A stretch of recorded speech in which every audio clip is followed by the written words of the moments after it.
दोस्तों मेरी चैनल पे आप सभी को स्वागत है। दोस्तों आज की वीडियो में आपको एमएस एक्सेल के अंदर सम इफ फंक्शन को कैसे यूज़ किया जाता है इसका कंप्लीट प्रोसेस दिखाने वाला हूं। तो दोस्तों सबसे पहले हम जानेंगे सम इफ फंक्शन है क्या।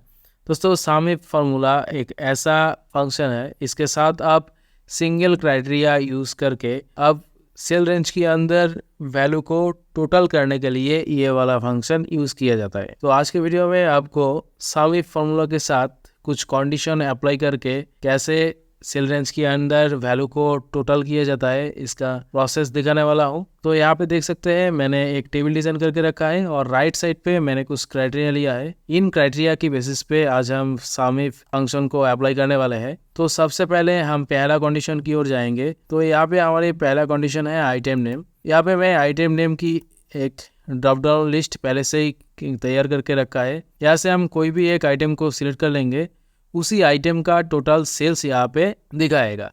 तो इसके लिए हम इस सेल में जाएंगे। सेल में जाने के बाद हम यहाँ पे सम इफ फॉर्मूला को लिखेंगे। तो इसके लिए हम यहाँ पे इक्वल टू देंगे, उसके बाद हम यहाँ पे लिखेंगे सम इफ। सम इफ लिखने के बाद हम यहाँ पे ब्रैकेट देंगे। ब्रैकेट देने के बाद अब हमें देना है रेंज। तो रेंज के लिए हम आइटम नेम कलम के अंदर जितने सारी सेल्स है इसको हम सिलेक्ट कर लेंगे, कॉमा देंगे। कॉमा देने के बाद अब हमें देना है क्राइटेरिया। तो हम क्राइटेरिया के लिए ये वाला सेल को सिलेक्ट करेंगे, कॉमा देंगे। कॉमा देने के बाद अब हमें देना है सम रेंज। तो सम रेंज के लिए हम सेल्स कलम के अंदर जितने सारी सेल्स है इसको हम सिलेक्ट कर लेंगे। फाइनली हम ब्रैकेट क्लोज करके एंटर की प्रेस कर देंगे। तो एंटर की प्रेस करने के साथ ही यहाँ पे देख सकते हैं दोस्तों इन्हीं आइटम का टोटल सेल्स यहाँ पे सम होके आ चुका है। अब हम यहाँ से कोई भी एक आइटम को चूज कर लेंगे। जैसे रैम को हम चूज कर लिया तो रैम का टोटल सेल्स यहाँ पे दिखा रहा है। इसी तरह हम दूसरा कंडीशन की ओर जाएंगे। यहाँ पे हमारी दूसरा कंडीशन है ब्रांड वाला कलम के अंदर टोटल ब्लैंक सेल कितने हैं उसका टोटल हमें निकल के दिखाइए। तो इसके लिए हम ये वाला सेल में जाएंगे। ये वाला सेल में जाने के बाद हम यहाँ पे इक्वल टू देंगे। इक्वल टू देने के बाद हम यहाँ पे लिखेंगे सम इफ। सम इफ लिखने के बाद हम यहाँ पे ब्रैकेट देंगे। ब्रैकेट देने के बाद अब हमें देना है रेंज। तो रेंज के लिए हम ब्रांड कलम के अंदर जितने सारी सेल्स है इसको हम सिलेक्ट कर लेंगे, कॉमा देंगे। कॉमा देने के बाद अब हमें देना है क्राइटेरिया। तो क्राइटेरिया के लिए हम यहाँ पे डबल इनवर्टेड कॉमा को यूज करेंगे। इसके मतलब इन ब्रांड कलम के अंदर जितने सारे ब्लैंक सेल्स है इसको in double inverted comma count करेगा और उसका टोटल सेल्स यहाँ पे सम होके दिखाएगा। अब हम यहाँ पे कॉमा देंगे। कॉमा देने के बाद अब हमें देना है सम रेंज। तो सम रेंज के लिए हम सेल्स कलम के अंदर जितने सारी सेल्स है इसको हम सिलेक्ट कर लेंगे। उसके बाद हम ब्रैकेट क्लोज करके एंटर की प्रेस कर देंगे। तो एंटर की प्रेस करने के साथ ही यहाँ पे देख सकते हैं दोस्तों ब्रांड कलम के अंदर टोटल ब्लैंक सेल्स यहाँ पे सम होके आ चुका है। अब हम दोस्तों तीसरा कंडीशन की ओर जाएंगे। हमारी तीसरा कंडीशन है एचपी ब्रांड को छोड़ के बाकी ब्रांड की टोटल सेल्स हमें यहाँ पे सम करके दिखाइए। तो इसके लिए हम इस सेल में जाएंगे। इस सेल में जाने के बाद हम यहाँ पे इक्वल टू देंगे। इक्वल टू देने के बाद हम यहाँ पे लिखेंगे सम इफ, ब्रैकेट देंगे। ब्रैकेट देने के बाद अब हमें देना है रेंज। तो रेंज के लिए हम ब्रांड कलम के अंदर जितने सारी सेल्स है इसको हम सिलेक्ट कर लेंगे, कॉमा देंगे। कॉमा देने के बाद हमें देना है क्राइटेरिया। तो क्राइटेरिया के लिए हम ये वाला सेल को सिलेक्ट करेंगे, कॉमा देंगे। कॉमा देने के बाद अब हमें सम रेंज के लिए सेल्स कलम के अंदर जितने सारी सेल्स है इसको हम सिलेक्ट कर लेंगे। फाइनली हम ब्रैकेट क्लोज कर देंगे एंड एंटर की प्रेस कर देंगे। तो एंटर की प्रेस करने के साथ ही यहाँ पे देख सकते हैं दोस्तों एचपी ब्रांड को छोड़ के बाकी ब्रांड का टोटल सेल्स यहाँ पे सम होके आ चुका है। इसी तरह हम नेक्स्ट एग्जांपल की ओर जाएंगे। यहाँ पे हमारी नेक्स्ट एग्जांपल है सेल्स डेट 5/7/2023 के बाद जितने सारी डेट है इसका टोटल सेल्स हमें सम करके दिखाइए। तो इसके लिए हम यहाँ पे फिर से सम इफ फॉर्मूला को यूज़ करेंगे। तो यहाँ पे हम देंगे इक्वल टू देने के बाद हम यहाँ पे लिखेंगे सम इफ, ब्रैकेट देंगे। ब्रैकेट देने के बाद अब हम रेंज के लिए सेल्स डेट कलम के अंदर जितने सारी सेल्स है इसको हम सिलेक्ट करेंगे, कॉमा देंगे। कॉमा देने के बाद अब हमें क्राइटेरिया देना है। तो क्राइटेरिया के लिए हम ये वाला सेल को सिलेक्ट करेंगे, फिर से कॉमा देंगे। कॉमा देने के बाद अब हमें देना है सम रेंज। तो सम रेंज के लिए हम सेल्स कलम के अंदर जितने सारी सेल्स है इसको हम सिलेक्ट करेंगे। फाइनली हम ब्रैकेट क्लोज करके एंटर की प्रेस कर देंगे।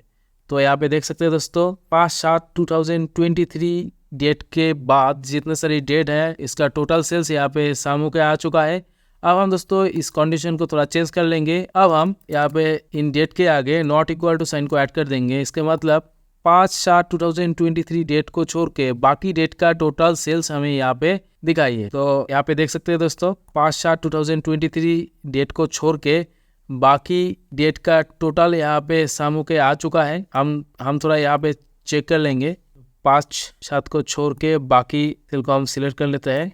तो यहाँ पे देख सकते हैं दोस्तों, तो ये जो सम वैल्यू है और ये वाला जो सम वैल्यू है सेम है। इसका मतलब हमारी फार्मूला जो है वो प्रॉपर तरीके से वर्क कर रहा है। अब हम जाएंगे नेक्स्ट एग्जांपल की ओर। हमारी नेक्स्ट एग्जांपल है जिन जिन सेल्समैन की नाम की लास्ट में IT है उसका टोटल सेल्स हमें यहाँ पे सम करके दिखाइए। तो इसके लिए हम ये वाला सेल में जाएंगे, यहाँ पे हम लिखेंगे equal to sum if, bracket देंगे। ब्रैकेट देने के बाद रेंज के लिए हम सेल्समैन कलम के अंदर जितने सारी सेल्स है इसको हम सिलेक्ट कर लेंगे, कॉमा देंगे। कॉमा देने के बाद अब हमें क्राइटेरिया देना है।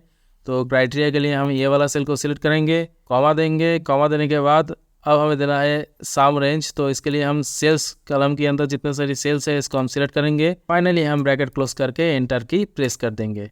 तो एंटर की प्रेस करने के साथ ही यहाँ पे देख सकते हैं दोस्तों, जिन जिन सेल्समैन की नाम के पीछे IT है उसका टोटल सेल्स यहाँ पे सामू का आ चुका है। अब हम थोड़ा इस कंडीशन को चेंज कर लेंगे। अब हम यहाँ पे कंडीशन देंगे जिन जिन सेल्समैन की नाम RA से शुरू है उनका टोटल सेल्स हमें दिखाइए। तो इसके लिए हम यहाँ पे पहले लिखेंगे RA, उसके बाद हम एस्टिक सिंबल को ऐड कर देंगे। तो यहाँ पे देख सकते हैं दोस्तों, जिन जिन सेल्समैन की नाम RA से शुरू है उनका टोटल सेल्स यहाँ पे सामू के आ चुका है। अब हम दोस्तों फाइनल कंडीशन या तो फिर फाइनल एग्जांपल की ओर जाएंगे। यहाँ पे हमारी कंडीशन है ईस्ट नॉर्थ रीजन की टोटल सेल्स हमें दिखाइए। तो इसके लिए हम इस सेल में जाएंगे।